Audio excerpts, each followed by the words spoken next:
Bonjour à tous, on commence cette revue de presse en Angleterre où la VAR fait une nouvelle fois polémique. Une double erreur vidéo selon le Daily Mirror qui a aidé Liverpool à garder son avance de 13 points et à battre 1-0 Wolverhampton. Il y a eu notamment une main de Van Dijk sur l'action du but de Mané. C'est ridicule, la VAR ne marche pas, a déclaré Conor Coady, capitaine des Wolves. Des propos que rapporte le tabloïd, ce nouvel incident de l'assistance vidéo fait aussi la une ce lundi du Daily Express. On part maintenant en Italie où le transfert d'Erling Haaland fait les gros titres, car si c'est bien le Borussia Dortmund qui a remporté l'enchère, la vieille dame ne serait pas allée au bout de l'opération, explique Tuttosport dans son édition du jour, alors qu'elle semblait pourtant bien positionnée sur ce dossier ces derniers jours. 125 millions d'euros pour Haaland, titre le quotidien transalpin. On est donc bien loin des 30 millions évoqués de la clause libératoire de l'attaquant norvégien. Le détail du calcul est le suivant, 22 millions à Salzbourg, 80 pour le buteur, 8 pour son père et 15 à Raiola.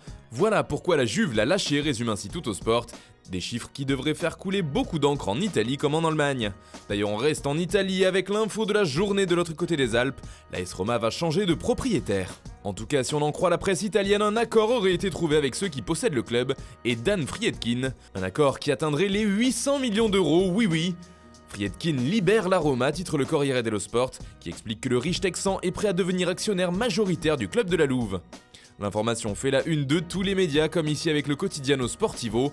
La Roma et Friedkin se disent oui pour 800 millions, résume le journal. De son côté, la Gazzetta dello Sport s'amuse du montant de l'opération et appelle l'ancienne équipe de Totti $1 million Roma, en ajoutant qu'il s'agit là d'une affaire record. On part maintenant en Espagne où Thierry Henry fait la couverture de Sport ce lundi. Selon le quotidien catalan, une partie du conseil du FC Barcelone aimerait beaucoup Thierry Henry, et ça irait même plus loin puisque la volonté du conseil serait de mettre l'entraîneur de l'Impact Montréal sur le banc blaugrana si Ernesto Valverde venait à être remercié.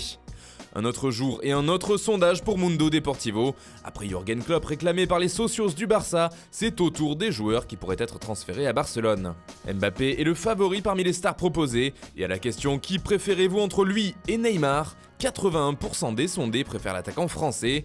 D'ailleurs, 80% des socios interrogés ne seraient pas favorables à un retour du Brésilien sous le maillot du Barça.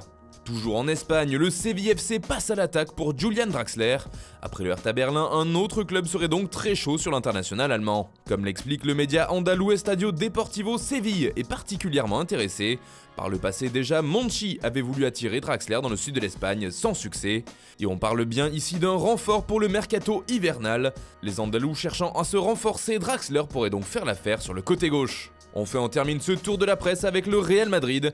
Karim Benzema fait la une de A ce lundi et selon le quotidien ibérique, lui et la Casablanca auraient un objectif commun, une prolongation de contrat. Actuellement, il est lié jusqu'en 2021 avec le Real et les deux parties aimeraient signer un nouveau bail de 2 années supplémentaires.